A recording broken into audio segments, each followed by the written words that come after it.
اطاعت مولا میں قدم اٹھایا جائے، مولا کے حکم کے مطابق قدم اٹھایا جائے، تو چاہے اس میں موت ہو وہی زندگی ہے۔ اور وہ زندگی کس کام کی زندگی کہ جس میں مولا کی نافرمانی ہو؟ اس زندگی کا کیا فائدہ کہ جس زندگی میں مولا کی نافرمانی ہو؟ جنگ صفین میں دشمن نے فرات پر قبضہ کر لیا، مولا کے لشکریوں پر پانی بند کر دیا۔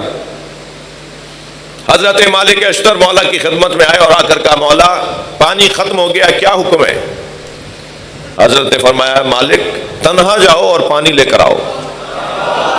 مالک نے یہ نہیں پوچھا کہ میں تنہا جاؤں، وہاں تو 4000 کا لشکر صرف نہر پر قبضہ کیے بیٹھا ہے اور وہاں ہزاروں کے لشکر ہیں، ایک بڑی تعداد میں ان کے جنگجو آئے ہوئے ہیں، میں اکیلا پانی لینے جاؤں؟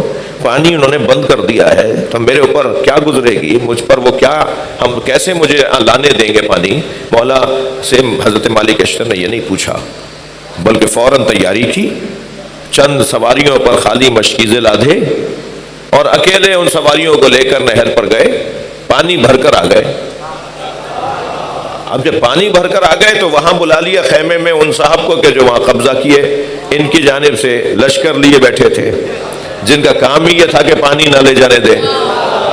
انہیں بلا لیا کہ بھائی یہ کیا ہوا؟ کہنے لگے حضور میری مجال آپ کے وزیر خاص ان کے ساتھ آئے تھے، آپ کے وزیر خاص امریاس ان کے ساتھ آئے تھے۔ بلا لیا امریاس تم گئے تھے؟ کہا میں کہاں گیا تھا، جھوٹ بول رہے ہیں۔ اب ایک مرتبہ دونوں سرداروں میں تکرار ہو رہی ہے اور حاکم سن رہا ہے، انہوں نے کہا کہ ٹھیک ہے خبردار آئندہ یہ بھی آئے تو پانی مت دینا۔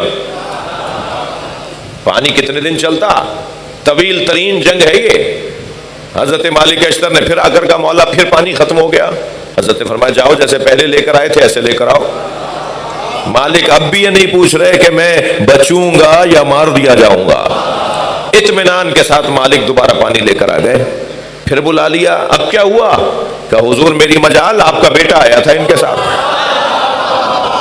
بلا لیا انہوں نے کہا جی میں تو بندروں سے مجھے فرصت ہی نہیں ہے، جی میں تو کھیل کود سے ہی مجھے فرصت نہیں ہے، میں کہاں جاتا ان کے ساتھ؟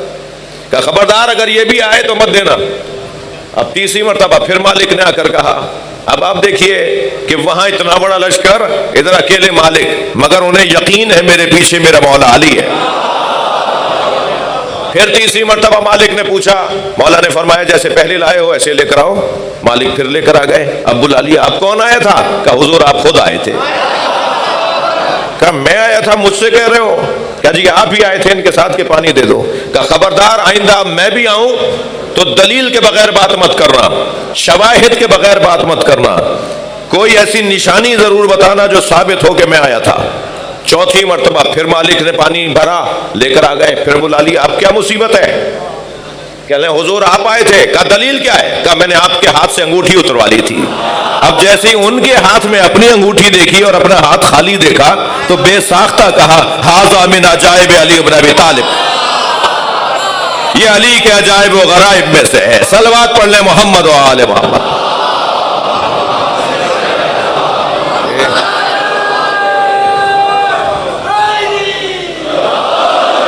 عزیزو گفتگو بہت روشن ہے، جو عقل کے کارگری کے لیے، کار فرمائی کے لیے معاشرے میں کوشش کرے گا اسے ری ایکشن کا سامنا ہوگا، اسے مسائل کا سامنا ہوگا، اسے مشکلات کا سامنا ہوگا۔ اور قرآن تو یہ کہتا ہے کہ عقل کو پروان چڑھاؤ۔ ائمہ اہل بیت انبیاء ائمہ یہ کہتے ہیں کہ عقل کو پرورش دو۔ میں نے آپ کے سامنے جس آیت کو لیا ہے، اس آیت کا پیغام بھی یہ ہے کہ کسی طرح عقل کو پرورش دی جائے۔ اعلان ہو رہا ہے هل يستوي الذين يعلمون والذين لا يعلمون، کیا جاننے والے اور نہ جاننے والے برابر ہیں؟ یہ کیا اعلان ہو رہا ہے؟ یہ کیا سوال ہے؟ سوال ہے عقل کی پرورش کا۔ سب کہیں گے، کون ہے دنیا میں جو کہے کہ نہیں دونوں برابر ہیں؟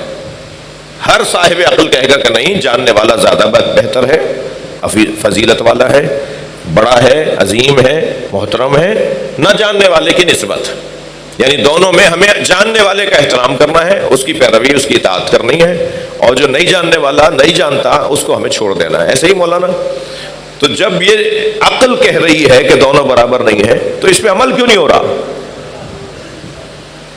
بس یہ جو عمل نہیں ہو رہا، اس جذبے کو پروان چڑھانا، ایجاد کرنے کا اصلی کام کربلا کا ہے۔ یہ جو کربلا کا ذکر ہے نا، کیوں ایسے ہی لگا دیا؟ کیا زبردستی ہے؟ کیا عادت تھی؟ یہ کوئی رسم ہو رہی ہے؟ یہ کوئی تہوار ہے؟ یہ عزاداری کوئی تہوار ہے یا عبادت ہے؟ اگر یہ عبادت ہے تو کوئی اس کے پیچھے ہدف ہے، مقصد ہے، اور مقصد یہ ہے کہ جو چیزیں تم پر روشن ہو جاتی ہیں ان کو عملی دنیا میں لے کر آؤ۔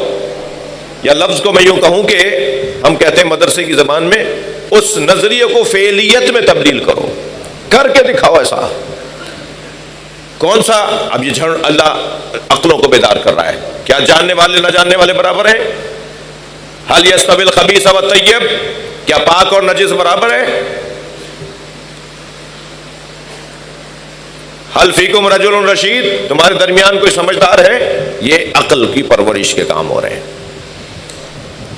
عزیزو، عقل، اب مجھے تھوڑی سی اجازت دے دیجیے کیونکہ مجھے خوف ہو رہا ہے کہ میں اس بحث کو شروع کروں تو نہ تمام چھوڑ دوں، یہ اچھا نہیں ہے۔ کل میں اس موضوع پر بات کروں کہ عقل کی تعریف کیا ہے، عقل کہتے کسے ہیں، پھر انسان کی فضیلت کس چیز میں ہے، انسان بڑا آدمی کیسے بنتا ہے؟ وہ قد سے بنتا ہے، سواریوں سے بنتا ہے، وہ گھروں سے بنتا ہے، وہ پیسے سے بنتا ہے، وہ مہنگے کپڑوں سے بنتا ہے، وہ کون سی چیز سے بڑا آدمی بنتا ہے؟ بڑا کہلوانے کے لیے اور بڑا بننے کے لیے کون سی چیز ضروری ہے؟ بڑا آدمی ہے کون؟ کسے ہم بڑا مانیں؟ حقیر کسی کو نہیں ماننا، ذلیل کسی کو نہیں ماننا، لیکن بڑا ماننے کے لیے اللہ نے ہمیں پیمانے دیے ہیں۔ کسی کی توہین مت کرو، یہ ضرور کہا ہے، مگر کسی کو احترام دے رہے ہو، کسی کو سر پہ بٹھا رہے ہو تو پھر دلیل ہونی چاہیے تمہارے پاس کوئی علت ہونی چاہیے، کوئی لاجک ہونی چاہیے، کس بنیاد پہ تم کسی کو بڑا مان رہے ہو۔ یہ ہے وہ عقل کی پرورش کا مرحلہ۔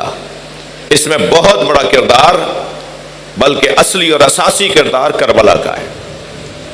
عقل گرد آلود ہو جاتی ہے اور ہر سال کربلا کو دہرایا جائے تاکہ عقل پر جمی ہوئی گرد ہٹ جائے اور عقل کام کرنا شروع کر دے۔ جنہیں ان مجلسوں میں ذائقہ نہیں آتا، جنہیں اس ماتم میں روح کو سکون نہیں ملتا، انہیں آپ چھوڑ دیجئے، ہاں تبلیغ ضرور کریں تاکہ وہ قریب آ جائیں، اور الحمدللہ وہ آنا شروع ہو گئے ہیں، ماحول بہتر ہو رہا ہے۔ کل کی نسبت امام بارگاہ چھوٹے پڑھنے لگے ہیں جی، لوگ بڑھ گئے ہیں، چاہنے والے اہل بیت کے بڑھ گئے ہیں۔ یہ ایک جہاد ہے جو مسلسل آپ کر رہے ہیں۔